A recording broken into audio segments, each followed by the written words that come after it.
आज सेशन को शुरू करने से पहले एक कहानी सुनाते हैं आपको।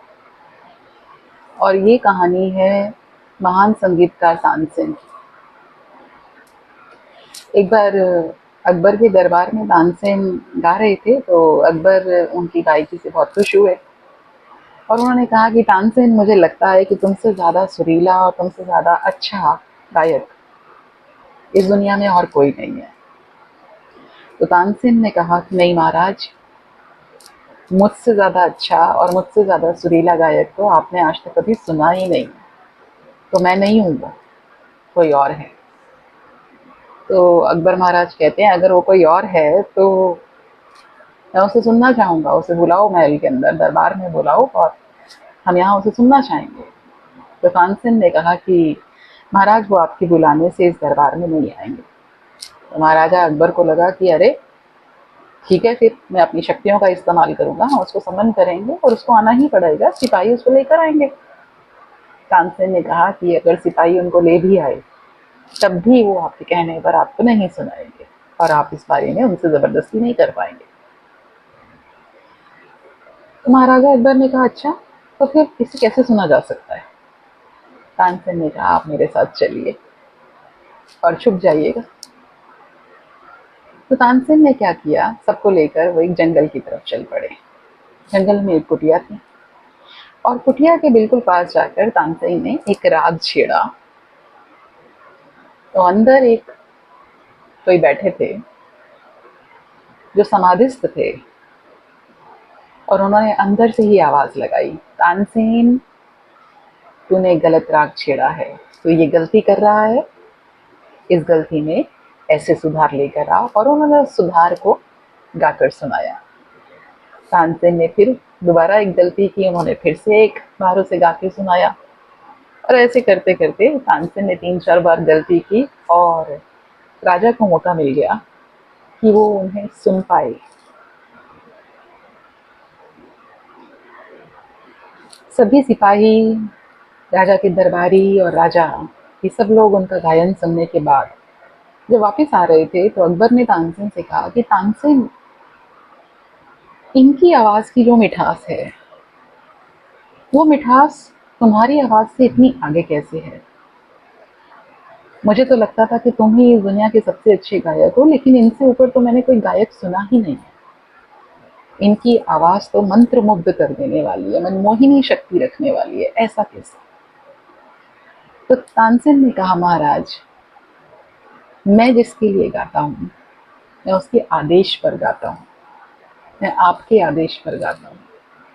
मैं एक लालच के साथ गाता हूँ और वो लालच है आपसे इनाम को पाने का, और एक डर है कि अगर मैंने आपका आदेश नहीं माना तो मुझे सजा मिल जाएगी।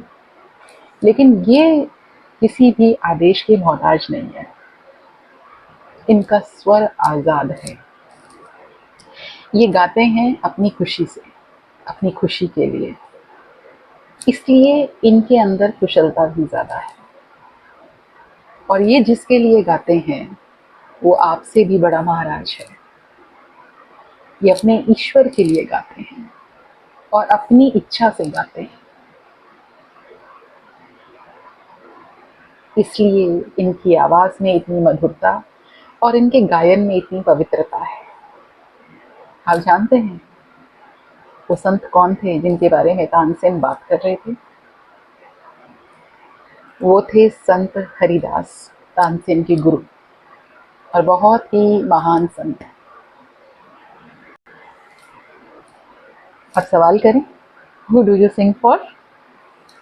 यस, दिस इज समथिंग जिसको आज हम डिस्कस करने जा रहे हैं कि आप किसके लिए गाते हैं, मतलब आप किसके लिए काम करते हैं, आप किसके लिए पढ़ाते हैं, आप किसके लिए पढ़ते हैं, आप किसके लिए ऑफिस जाते हैं, आप किसके लिए काम करते हैं।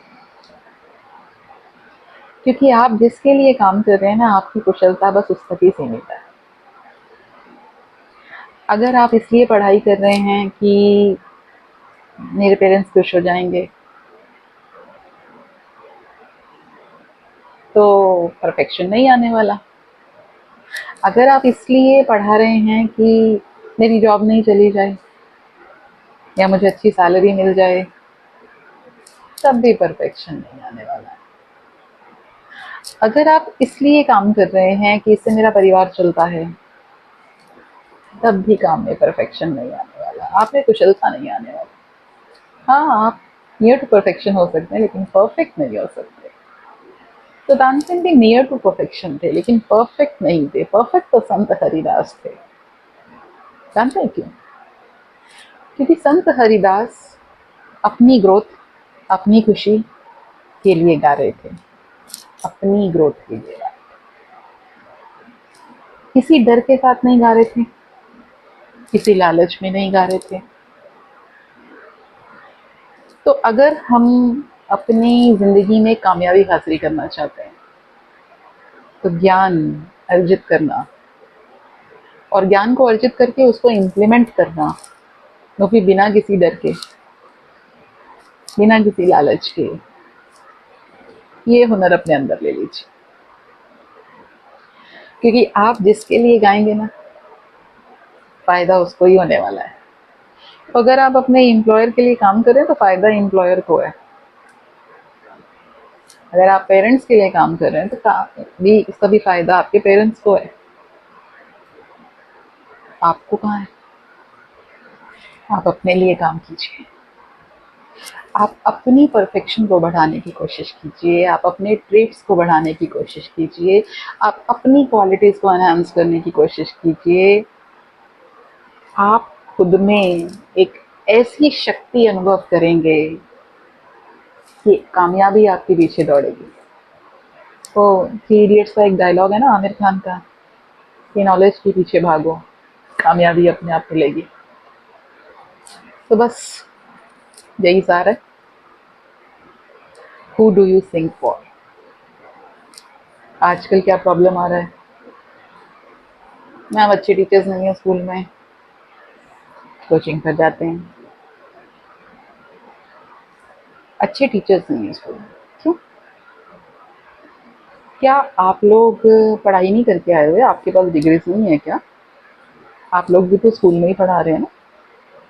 तो क्या आप लोग अच्छे टीचर्स नहीं हैं, या आप अपना 100% नहीं दे रहे हैं? पॉइंट है कि हम जिस जगह पर काम कर रहे हैं, क्या हम उस जगह पर अपना 100% दे रहे हैं? और क्या वो 100% हम अपने लिए दे रहे हैं या सामने वाले के लिए दे रहे हैं? क्योंकि अगर आप सामने वाले के लिए दे रहे हो, तो आप 100% नहीं दे रहे। नज़र हटी, दुर्घटना घटी। तो सामने वाले की नज़र जरा सी हटेगी, आपका 100% 50% में कन्वर्ट हो जाएगा। लेकिन अगर आप अपने लिए कर रहे हो ना, तो ना नज़र हटेगी, ना दुर्घटना घटेगी। तो 100% 150% में कन्वर्ट हो जाएगा। तो who do you sing for? Question mark है। इसका पहले आंसर ढूंढ लीजिए। आंसर कैसे ढूंढेंगे? स्वॉट एनालिसिस करके। क्या होता है स्वॉट analysis? Strength, weakness, opportunities, threats. तो आज हम क्या करते हैं, हम और कुछ नहीं करेंगे, हम सिर्फ और सिर्फ स्वॉट एनालिसिस करेंगे। ठीक है? तो 10 मिनट्स लीजिए, अपनी स्ट्रेंथ लिखिए, अपनी वीकनेस लिखिए, अपने लिए अपॉर्चुनिटीज लिखिए, थ्रेट्स लिखिए। ठीक है? और फिर हम उसको डिस्कस करते हैं, वन बाय वन हम उसको डिस्कस करेंगे, ताकि आपकी पर्सनालिटी में उसी तरीके से ग्रूमिंग की जा सके।